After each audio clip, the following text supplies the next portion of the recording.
He did a version of Stairway that had a choir and an orchestra, and then after the guitar, well, it was with the... At 81, Jimmy Page remains one of rock's most mysterious figures, the dark architect of Led Zeppelin, the man who turned the guitar into a weapon of magic. For decades, he kept silent while others argued over who the greatest guitarist of all time was. But now, in his twilight years, Page has spoken, and what he revealed shocked even his fans. Behind the calm, almost spiritual demeanor lies a lifetime of rivalry, bitterness, and brutal honesty. There are 6 names he could never forgive, 6 guitarists whose fame, arrogance, or philosophy clashed with everything he believed music should be. They weren't just rivals. To Page, they were betrayals of the instrument he worshipped. And at the top of that list stands a man who defined rebellion with 3 chords and a sneer, Keith Richards. For Jimmy Page, Keith Richards was everything wrong with modern rock, loud, careless, and adored for it. To Page, Richards was a showman masquerading as a bluesman, a man who turned raw emotion into 3-chord simplicity.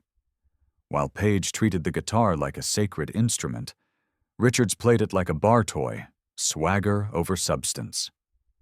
The tension between them ran deep, fueled by snide remarks and cold stares across smoky backstage corridors. Once, at Madison Square Garden in 1975, Richards refused to shake Page's hand, muttering something about blues thieves. Page never forgot that.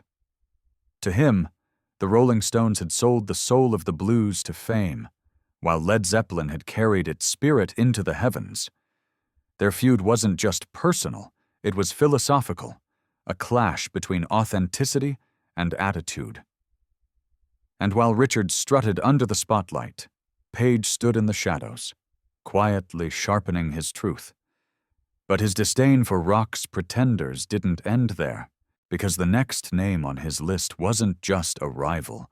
It was a former ally who became, in his eyes, the ultimate betrayal: Eric Clapton.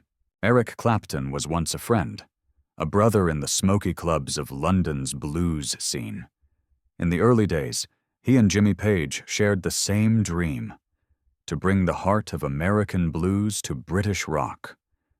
But as the Yardbirds rose and cream exploded, something changed. Clapton embraced the spotlight while Page stayed in the shadows, quietly crafting something deeper.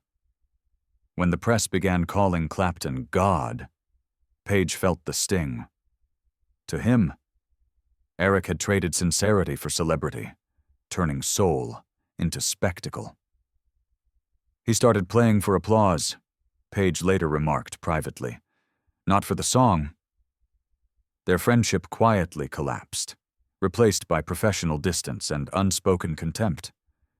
Page believed Clapton had betrayed the blues, the very foundation they both worshipped. And though they crossed paths at countless events, neither man ever sought reconciliation. But Clapton wasn't the only legend to rattle Page's faith in guitar gods, because soon after, another storm blew in from across the Atlantic, a left-handed genius who would make the entire world forget Jimmy Page's name, if only for a moment. That man was Jimi Hendrix. When Jimi Hendrix arrived in London in 1967, Jimmy Page's world shifted overnight. The American outsider, with wild curls and a left-handed Fender Stratocaster, wasn't just playing the guitar, he was reinventing it. Hendrix turned distortion into poetry, chaos into beauty. Crowds that once worshipped Page suddenly found a new god, and the British press couldn't get enough of Hendrix's electric swagger. For Page, it was both admiration and unease. He saw genius, but also excess, sound for sound's sake. Hendrix represented everything Page feared the guitar could become: unpredictable, self-indulgent, burning too bright to last. Though they never feuded publicly, there was a quiet tension, an unspoken rivalry. When Hendrix died in 1970, Page refused to comment, simply disappearing for weeks.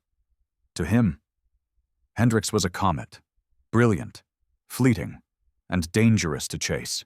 And yet, Hendrix's rise had opened a new chapter in rock, one that forced Page to look inward, sharpen his art, and reclaim his throne.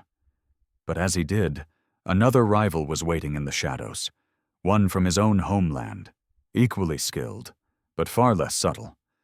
His name was Ritchie Blackmore. Ritchie Blackmore was the kind of guitarist who could set a stage on fire, sometimes literally.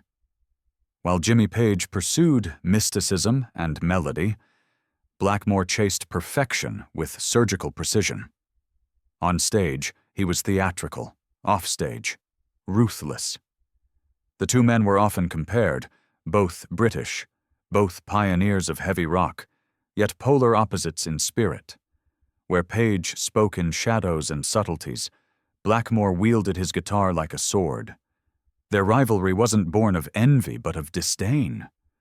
Page saw Blackmore as a performer obsessed with image, not soul.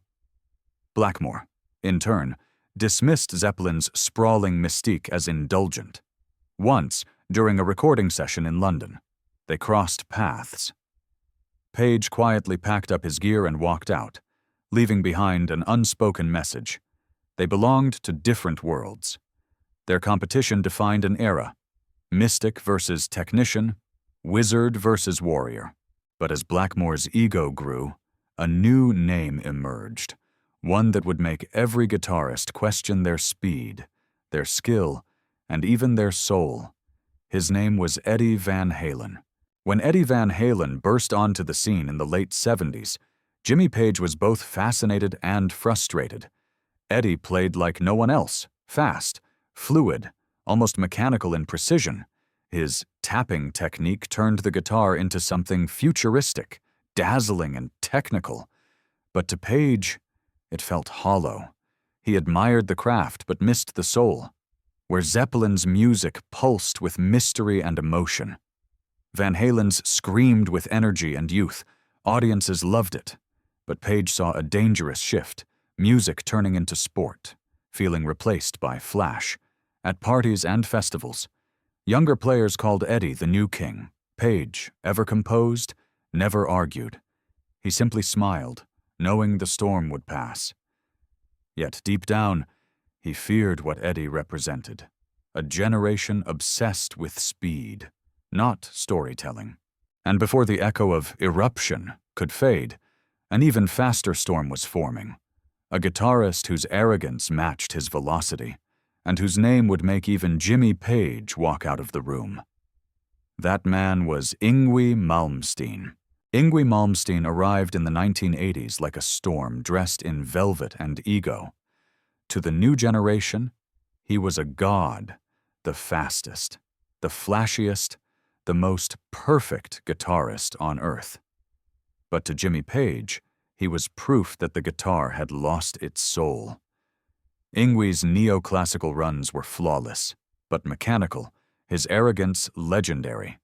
He didn't just play to impress, he played to dominate. Watching him, Page saw the death of what he once loved, the imperfection that made music human. Once, at a guitar festival in Tokyo, Page attended out of curiosity. As Yngwie unleashed a hurricane of notes, Page quietly rose, nodded to the sound engineer, and left. To him, it wasn't rebellion anymore. It was excess. When you play too perfectly, he once told a friend, you stop feeling anything at all. Malmsteen represented the full circle of Page's frustration, from artistry to acrobatics, from emotion to exhibition. Yet even as Page withdrew from the spotlight, his silence spoke louder than ever. He had outlived his rivals, but not his beliefs. And in the quiet that followed, one truth became clear. Jimmy Page didn't hate guitarists. He hated what fame had done to the music he once called magic. And that truth, perhaps, is the most haunting note of all. At 81, Jimmy Page stands alone, not just as a legend, but as a relic of a time when music still bled, breathed, and believed in something sacred. Looking back across the decades, his story isn't just about 6 rivalries. It's about a man defending the soul of his craft in a world that turned art into spectacle. From Keith Richards, the rebel who reduced blues to swagger, to Eric Clapton, the friend who chose fame over feeling, to Jimi Hendrix, the genius who burned too bright, to Ritchie Blackmore, the technician lost in his own theatrics, to Eddie Van Halen, who traded heart for velocity, and finally Yngwie Malmsteen, who made perfection sound lifeless. Each name marked a chapter in the slow transformation of guitar from a language of truth to a contest of ego. Page didn't just resent them, he feared what they represented. He watched the guitar evolve from prayer to performance, from storytelling to competition. And in resisting that shift, he became something rarer than a rock star. He became the conscience of the instrument itself. Today, in a world of auto-tune and algorithms, his message matters more than ever.